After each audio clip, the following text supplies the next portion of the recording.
শালা সিকিউরিটি গার্ডের বলে চাকরি ইন্টারভিউ লাগবে আজকাল দিন আর কোনটায় আরে সিকিউরিটি গার্ড এখন খাড়া থাকবি আজ পাহারা দিবি আর আবার ইন্টারভিউ কি হ্যাঁ সিকিউরিটি গার্ডের বলে এক্সিকিউটিভ অফিসার আমি এই যে বাপরে বাপ সিকিউরিটি গার্ডের বলে এক্সিকিউটিভ অফিসার আছে আরে ইন্টারভিউ না লাগবে কে আছে নেক্সট স্যার আমার কি চাকরি বাকরি হবে? চাকরি চেয়ারা দেখে হবে এটা ভেতরে আসা লাগবে চেহারা দেখে তো চাকরি হলো না স্যার, সত্যি করে একটা কথা করছি, আপনার চাকরি হলো না। হ্যাঁ এটা অবশ্য ঠিক আরে তুই ভেতরে আয় ইন্টারভিউ দে পরে কথা কহ স্যার ওয়ালাইকুম সালাম। এই, ফোন দেওয়া লাগে বসো ও আহ, এই রে, বাকি ভালো রে। স্যার প্রশ্ন করেন। আপনি বয়স কত? আমার বয়স হ্যাঁ? 30। যাক, 30 বছর না অভিজ্ঞতা আছে তো চাকরি অবশ্যই আমরা কিন্তু গার্ড সিকিউরিটি গার্ডে অভিজ্ঞতা আছে চাকরিতে অভিজ্ঞতা অবশ্যই আছে। তাই নাকি হ্যাঁ। তো চাকরির অভিজ্ঞতা কত বছরের? 35 বছর। আপনার বয়স 30 বছর অভিজ্ঞতা পাইছিস কেমন হয় ওরে বুঝলেন না কি? Over time. ওভার টাইম করেছেন বাহ খুব ভালো খুব ভালো আচ্ছা তারপরে হচ্ছে আপনার ভেতরে কিন্তু সমস্যা আছে নাকি? সমস্যা আলোচনা করা লাগে। হ্যাঁ আপনি ওটা বলতেছি না ব্রেন্টের কোনো সমস্যা আছে নাকি? হতে পারে স্যার, তাই নাকি কয়েকদিন হলে মুখ আমার হলুদ হচ্ছে। হ্যাঁ ওই পোকা ব্রেন্টের সমস্যা হলে বোধ হয় কে বলছে এটা ইউরিনের সমস্যা হবে ও আচ্ছা আচ্ছা আচ্ছা, ব্রেন্টের সমস্যা হলে মাথা সমস্যা হয় ব্রেন মানে মাথা আমি মনে করছি ওই। আচ্ছা নেক্সট ব্রেন মানে এই মাথা ওই মাথা নয় ও ওই মাথা, উপরের মাথা ও ও উপরের মাথা, হ্যাঁ উপরের মাথা, হেড হেড ও হেড হেড হেড। আচ্ছা আচ্ছা আচ্ছা শোনেন এই তুই তো গাড়ি এই যে সেলুট এগুলো বলা যাবে না কোথাও ইন্টারভিউ দিতে গেলে ভদ্রতার সাথে কথা বলতে হবে অবশ্যই অবশ্যই অবশ্যই ভদ্রতার সাথে কথা বলতে হবে ঠিক আছে স্যার। হ্যাঁ বাইরে কোনো ভদ্র সাথে দেখা হয়নি। আরে এটা কোনো ভদ্র পুরুষ মানুষ নয় তো বাইরে একটা ওই যে কালা মোটা তার সাথে দেখা হয়েছে। এটা ভদ্র পুরুষ মানুষ নয় আহ কোনো মহিলা মানুষের সাথে দেখা হয়নি।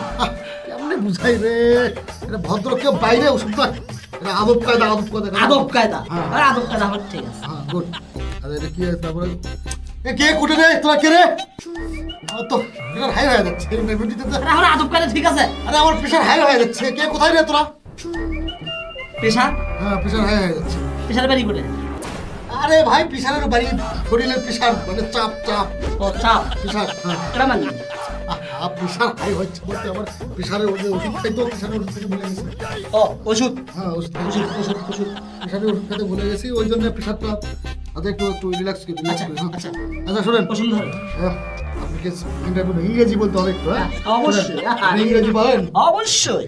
আমাদের এখানে চাকরি করতে হলে ইংরেজিতে কথা বলতে হবে কিন্তু স্যার হ্যাঁ চাকরি কিসের? Security guard security guard. হ্যাঁ তাহলে সিকিউরিটি গার্ড চাকরি যদি হয় হ্যাঁ। চোর কি ইংল্যান্ড থেকে আসবে? আরে ইংল্যান্ড থেকে তো আসতে পারে নাকি ও আচ্ছা হ্যাঁ হ্যাঁ জানেন না হ্যাঁ জানেন। আচ্ছা শোনেন আপনি বাড়ি কোথায় জানো বললেন বাড়ি ওদের ভরতখান।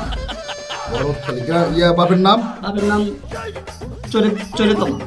আচ্ছা শোনেন আমাদের এই সিকিউরিটি গার্ডের চাকরি ও আত্মবিশ্বাসী লোক লাগবে কিন্তু ওর অভিজ্ঞতা সম্পূর্ণ আপনি কি কখনোই সুন্দরবনে গিয়ে বাঘ শিকার করেছেন বাঘ শিকার মানে খালি বাঘ শিকার কেন?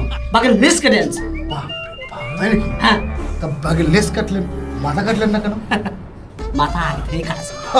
আচ্ছা আচ্ছা আচ্ছা গুড বুঝতে পারছি শোনেন ইংলিশে 5টি ফুলের নাম বলেন ইংলিশে 5টা ফুল 5টি ফুল। জি বিউটিফুল, আশা ফুল, ছাই ফুল, ওয়ান্ডারফুল, হাউসফুল। বাহ গুড গ্রেট আচ্ছা এবার বলেন দেখি পানিতে বসবাস করে এমন 5টা প্রাণী পানিতে বসবাস করে এমন 5টা প্রাণী সহজ। বলেন ব্যাং, তারপরে ব্যাঙের বউ আর ব্যাঙের 300 এই পাশে। হে আমাকে চাকরি কে দেবে তাহলে ব্যাংকের বউ ব্যাংকের 3 ছোল 5টা তো হলো। আরে ভাই 5টা হলো আলাদা আলাদা বলেন আলাদা আলাদা তো ব্যাঙের বউ আলাদা, 300 আলাদা আলাদা। মাথা আগে প্রথম বলছিলাম সমস্যা আছে প্রথমে বলছিলাম সমস্যা না চিকিৎসা করছি। না না আপনি সমস্যা আছে এই আপনি পোশাক এখন চাকরি হচ্ছে কিনা সেটা বল। না চাকরি আপনি হচ্ছে না হ্যাঁ চাকরি হচ্ছে না এটা হচ্ছে না মাথা সমস্যা সমস্যা। আমি একটা প্রশ্ন ধরি, হ্যাঁ ধরুন আপনার মাথা কি রকম জানেন? টেস্ট করি। হ্যাঁ, হ্যাঁ, হ্যাঁ। আমি তো আচ্ছা আমি একটা প্রশ্ন করি আপনি 30 টাকা কেজি দুধ হলে 30 টাকা কেজি 30 টাকা কেজি দুধ হলে কলমের মায়ের নাম কি? 30 টাকা কেজি দুধ করবে ভাই, এটা কি বলতো ভাই? কোনে পড়াশোনা করছে কেন ওই পরে ওই বার্ষিক পড়াশোনা আর সেটি এটাই প্যাটার্ন না। হ্যাঁ, কি? হ্যাঁ অন্য না স্যার আপনি অশিক্ষিত। এই শুনেন শুনেন, আপনি চাকরি না করে উত্তর দিয়ে দেন। 30 টাকা কেজি দুধ হলে কলিমের মায়ের নাম, উত্তর কি? 30 টাকা কেজি দুধ হলে কলমের মায়ের নাম বকুন পাশে। এই পাগল ছাগল করতে হবে, ঠিক আছে ঠিক আছে ভাই, ঠিক আছে। তুই পাগল ছাগল করতে আসে, হ্যাঁ চাকরি বাকরি ইন্টারভিউ বাদ, হেই, চাকরি করবোই না।